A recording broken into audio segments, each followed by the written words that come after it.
जय हिंद दोस्तों। हमारा मॉडर्न हिस्ट्री चल रहा है और उसमें मैं समाज सुधारक वाला टॉप चल रहा है, ठीक है, वो पढ़ा रहा हूँ। तो आज मैं पढ़ाऊंगा आपको भगत सिंह के बारे में। ठीक है, भगत सिंह के बारे में। भगत सिंह के बारे में आपने इनका नाम तो सुना होगा, थोड़ी बहुत बातें भी आपको याद होंगी, ठीक है। तो एग्जाम में हमारा जब मैं आपको बताऊँ इनका जन्म कब हुआ था। तो 1907 को इनका जन्म हुआ, 1931 को इनकी मृत्यु हो गई थी, ठीक है। एक बिल आया था अंग्रेजों ने, सेफ्टी बिल तथा ट्रेड डिस्प्यूट्स बिल को विरोध करा था। इन लोगों ने मिलकर विरोध करा था। ये सेफ्टी बिल क्या था? और ये बिल था कि क्योंकि इसमें कहा गया था कि जितने भी नौजवान क्रांतिकारी हैं उनको पकड़ लिया जाएगा, ठीक है, और जेल में बंद कर दिया जाएगा या तो क्रांतिकारी न करें। तो ऐसा बिल बनाया गया था, अंग्रेजों ने बनाया था। इसको एक उस सभा में पेश करा गया था, मतलब बिल पास हो जाता तो फिर लोकसभा में पेश करा गया था। तो असेंबली बम कांड था, ठीक है।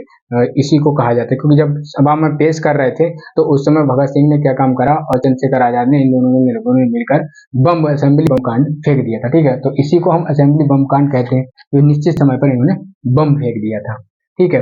इन्होंने क्या काम करा कि लाहौर में नौजवान सभा का गठन किया था, नौजवान सभा का गठन किया, और यह सभा धर्मनिरपेक्ष थी। 1926 में इस सभा को बनाया गया था।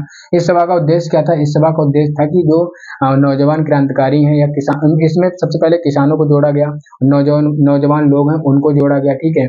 और इसमें कहा गया कि जो अंग्रेज जो हम पर अत्याचार कर रहे हैं उनका विरोध करना चाहिए, ठीक है, सेफ्टी बिल का विरोध करें। तो इस तरीके से इन्होंने इसका गठन करा गया था और 1926 में इसको बनाया गया था, ठीक है। और धर्मनिरपेक्षता इसमें कहा गया कि यस, ऐसा नहीं है कोई से धर्म का हो, कोई से धर्म का हो, सब लोग इसमें शामिल हो सकते हैं, ठीक है। तो ऐसा कहा गया।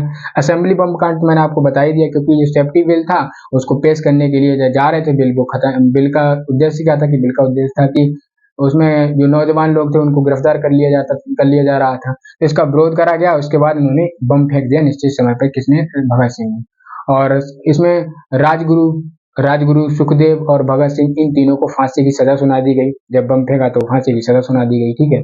और इनको फांसी की सजा सुनाई गई थी तुम्हारी 7 अक्टूबर 1930 को इनको निश्चित करी गई, फांसी निश्चित करी गई थी।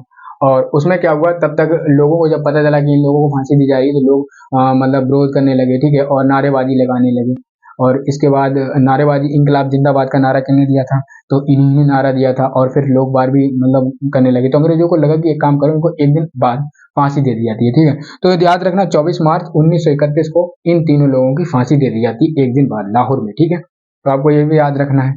और इनकी एक आत्मकथा है द डोर टू डेथ, ठीक है। ये इनकी आत्मकथा है। एक इनकी और है आइडियल ऑफ सोशलिज्म, ठीक है। तो इन्होंने दो इनकी आत्मकथाएं, इनको भी आपको याद रखना है, ठीक है। तो ये रहा भगत सिंह के बारे में। बाकी मैं नेक्स्ट वीडियो में पढ़ाऊंगा। तब तक के लिए इतना ही। जय हिंद। बड़ी